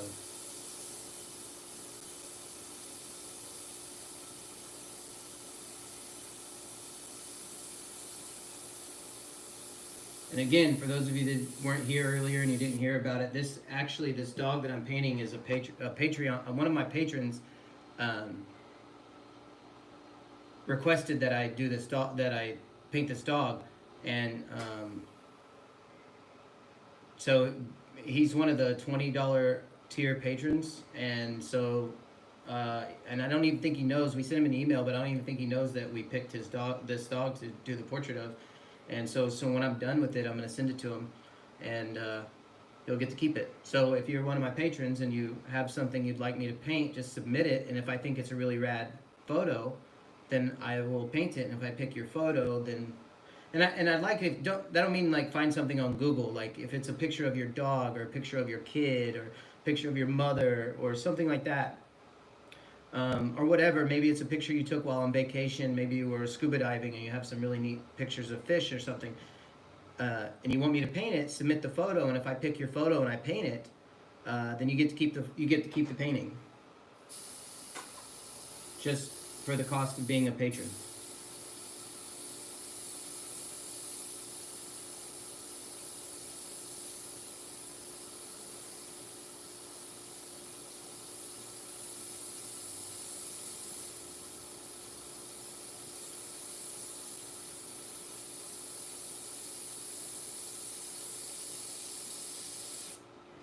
And like I was gonna say, like if you like submit a photo of, let's say, your kid or something, and you want me to do a picture of that, what will get me to choose it is not if it's just like a straight on picture, like if it's an interesting picture, like if your kid was doing something and you just caught a really cool, like really cool shot of them, like I don't know, blowing bubbles or whatever the case might be, I don't know. And I thought, wow, what a neat photo, and then that's what would make me pick it. Or like I said, if you were scuba diving and you just happened to see a really neat fish or something, then that, and you caught a really cool photo of it and you would like for me to paint it, that's the kind of thing I would pick. So I just want to say that ahead of time in case somebody was like, oh, why don't you pick my grandmother's photo or something like that. Well, if it's a bad photo and it's hard for me to see it, and it's usually something interesting. Like I really, really like. So you saw those paintings that I do of the old Hollywood stars. So if you had like a painting, let's say, or a picture of like your grandmother that you'd like me to paint or something like that, if she has some of those old professional like headshots, like it doesn't have to look glamour Hollywood, but if a lot of people have those old photos, because back in the day not everybody had a camera, so they would get professional photos done and they'd be in black and white, and those are amazing. Like I would love to do something like that for somebody. Sometimes in tattoos people bring me in these photos of their family members that they're just old, like just those old-timey kind of photos. I would love to paint something like that.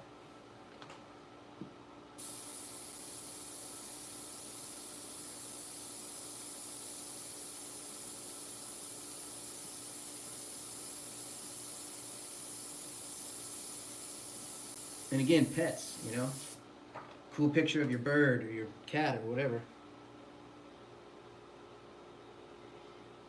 Yeah, something dynamic.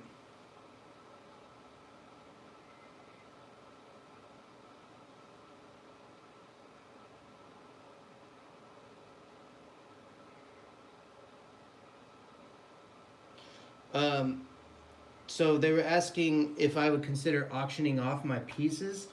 I don't know. I haven't thought about it like that. We're kind of just playing with different ideas. Like somebody wants to know if they want an original piece. Yeah, I guess it just depends. If I don't know. I haven't thought about it. We'll definitely like consider the idea. Mainly, like the reason I want people to join the Patreon and you pick those pictures is I'd like it to be affordable and fair for everyone. But you know, I'm not opposed to auctioning off some originals. In fact, I have some originals here that I would auction off. Like maybe even the one I did for my tutorial. Like I'm not married to that picture at all. So if somebody thought maybe we could auction that off or something, I don't know.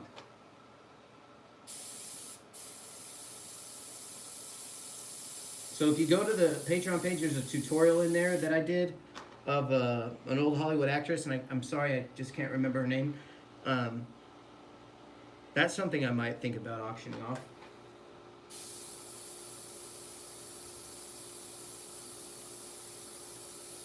The original of it. Yeah, JSW said, yeah, they would love it.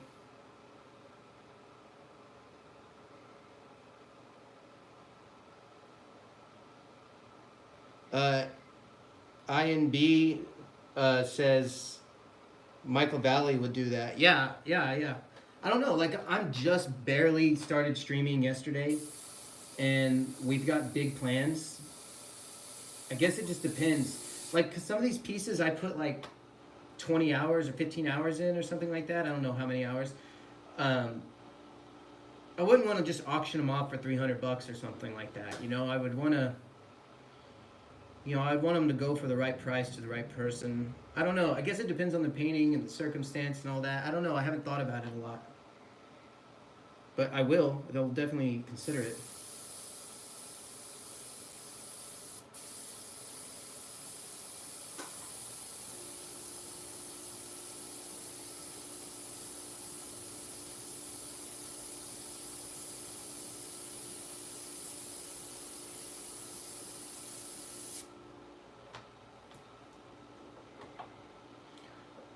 I never really, like this one right here was extremely impromptu. Like I knew I was going to do it, but I didn't give any thought to how I was going to approach it or anything. I just started painting.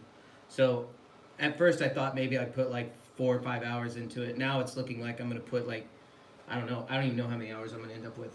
So for me, it's just something to do that's entertaining, and I get to make one of my patrons happy.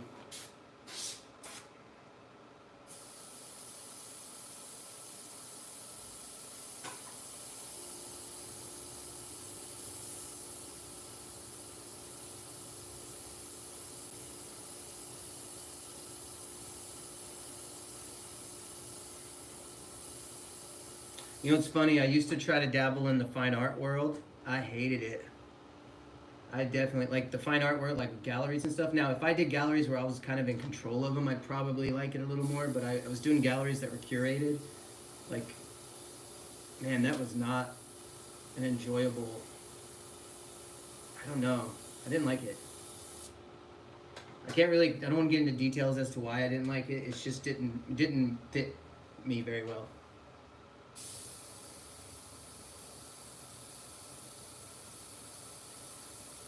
I like lowbrow galleries. I like kind of, I don't know. I still love showing my stuff off in galleries and stuff like that. But it was just the specific type of gallery, the more high-end gallery, that was a little off-putting.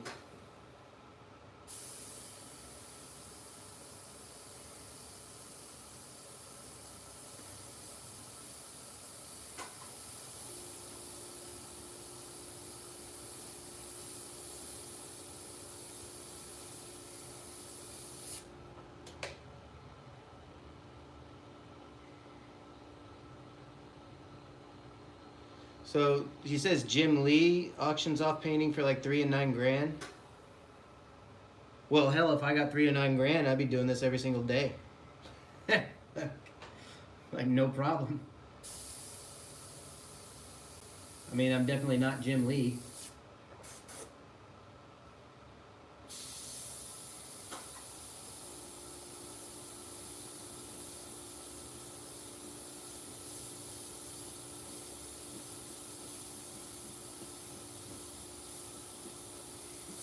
Maybe one day.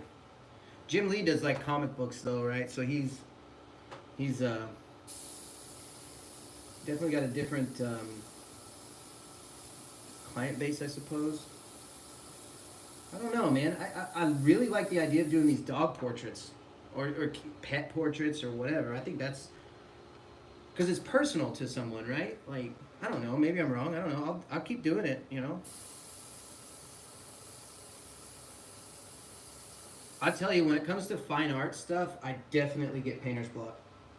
Like, I want to do all these really creative, like, pieces, and I start designing them, and I hate everything that I do. And other people might say, you know, they'll be like, no, that's great, you know, whatever. It's like, but I don't like it, so I don't ever do it. And so it's like my creative stuff. I guess I'm too self-conscious or something. So I don't. I don't know. I still paint them. Like I do better if somebody's like, here, paint a dragon. I'll paint him a dragon. But if I'm like, I'm gonna sit down and paint a dragon, it was my idea, I'll never paint that dragon.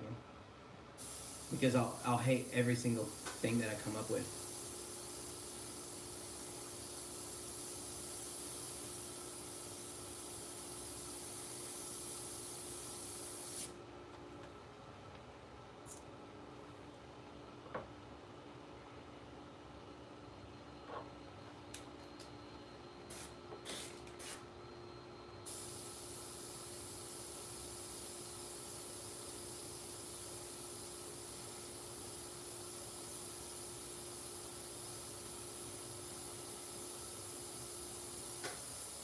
But yeah, that was another reason I freehanded this instead of using a stencil or anything, is I wanted it to be authentic. You know, I wanted it to be like, you know, kind of old master almost. That's why me and Faith, we've decided, or Faith and I, we've decided that we're going to do a live stream soon. So one of those, we're going to do like a 12-hour live stream.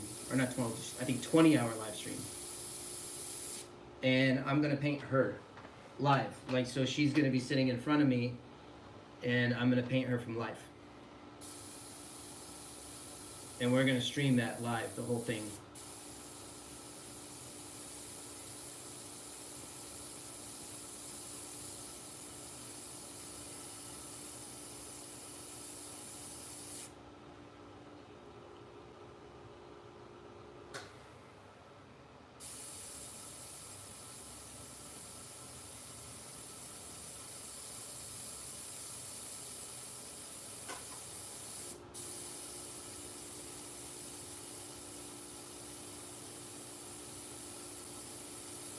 I wish I would have caught more of Michael Valley's streams. I didn't get to watch them. I mean, I kind of like would peek in on them every once in a while, but I never sat down and actually watched them.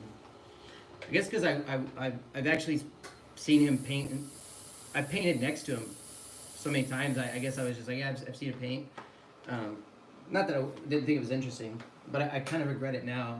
I should probably go back and watch him.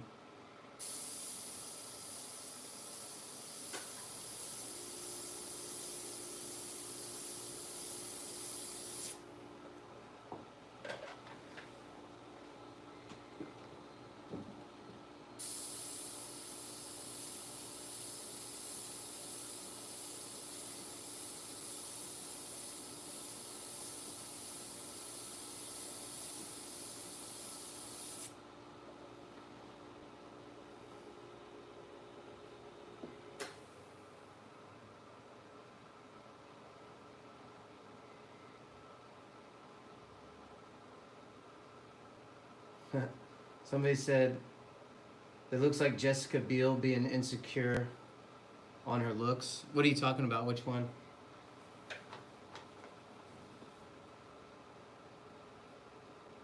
They said, remember Harley Davidson paints itself? Yeah, I do remember that. That was such a hard video to make.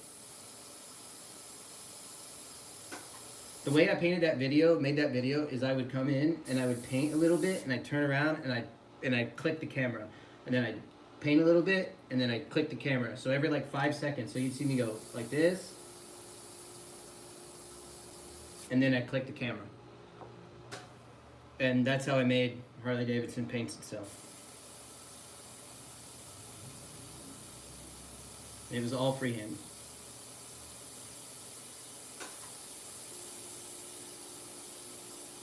not only was it freehand, but I made it up as I went. I didn't have any predetermined look for it.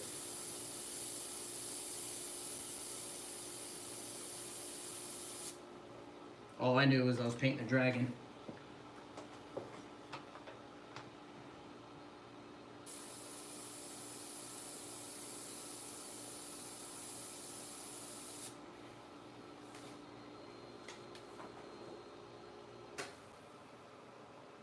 I'm gonna smash that like button. Smash that like button.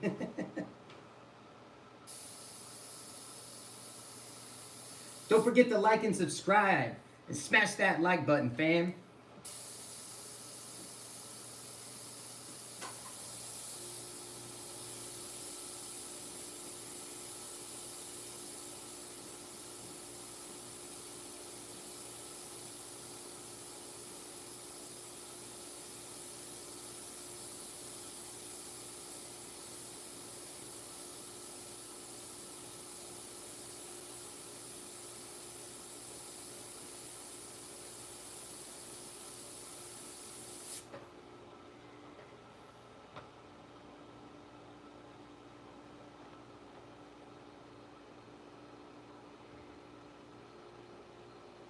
Oh, me being secure on my original artwork. Okay, I get it. I get it.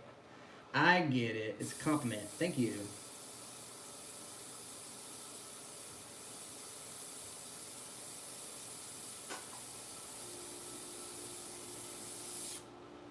I get it because Jessica Biel is hot.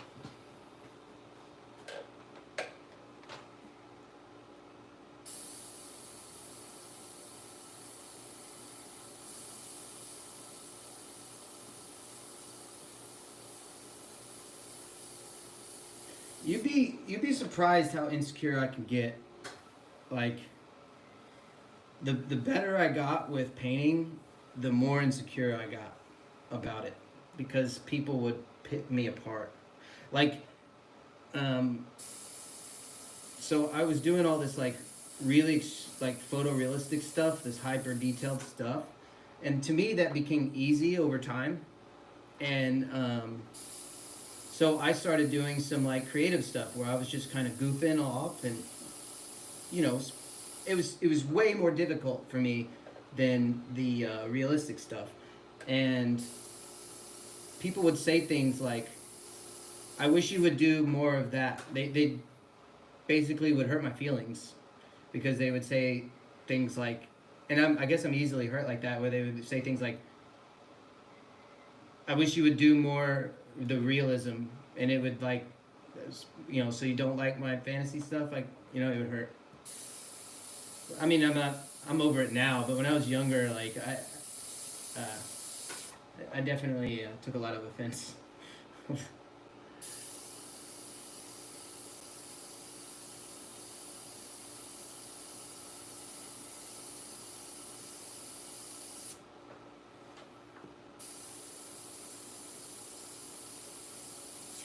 But I've been known to hurt people's feelings too. I really had to learn the more I was around other artists, because I spent most of my first years in isolation. Like, it was just me in the middle of Oklahoma in the country painting in my dad's body shop, and I never had any interaction with other people, especially other artists.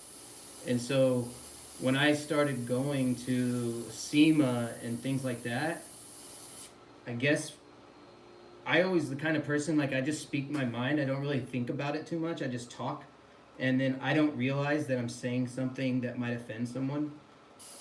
And then I hear later that I offended someone, and I feel like I feel so, like this big. Like I feel so bad, and I don't know what to say.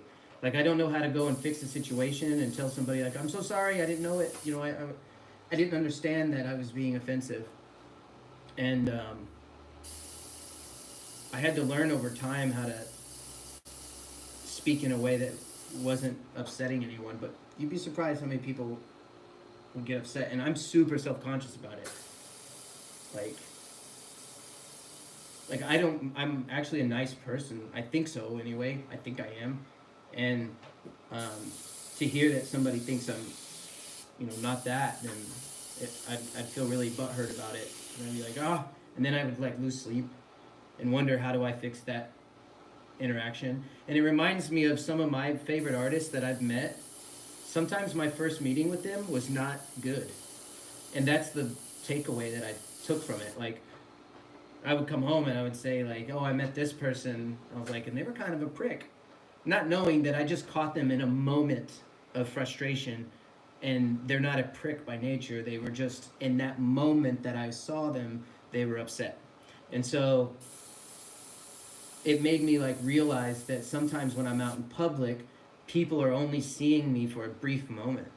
And if they see me for that little brief moment, they might take away something negative. And so I have to assume somebody's, you know, mishearing maybe something or something. Not to say that I don't have my tantrums, but everybody's allowed to get frustrated sometimes.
Um, I understood him as a person, you know, and it was definitely different after that.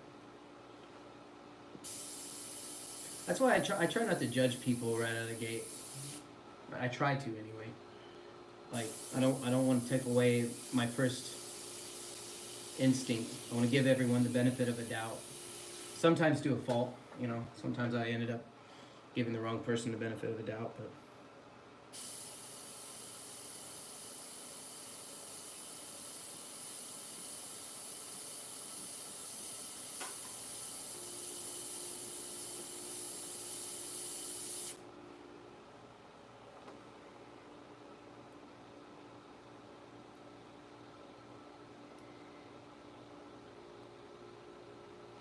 Brian says it always feels like a form of vulnerability when you show your skill set to someone, especially if they are on a higher skill level than you.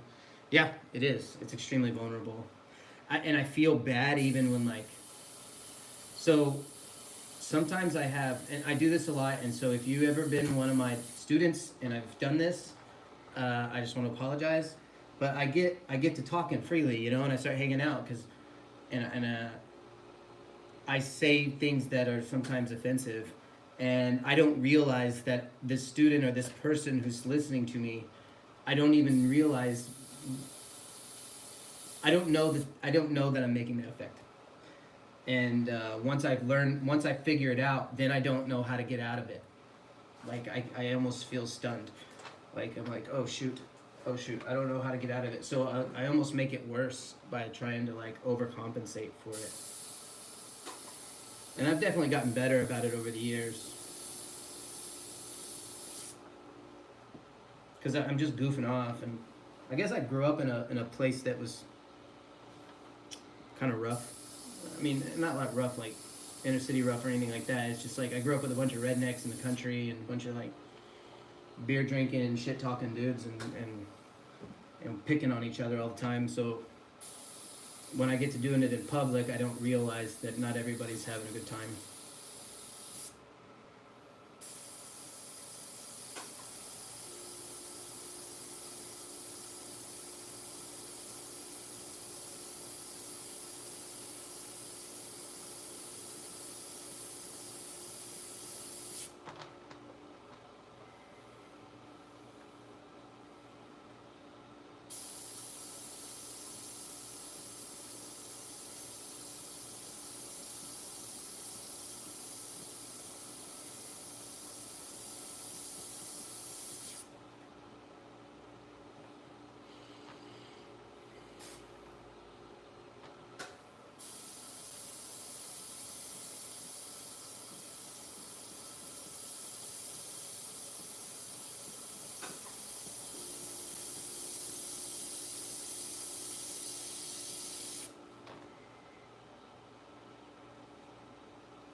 Are we still in frame over there?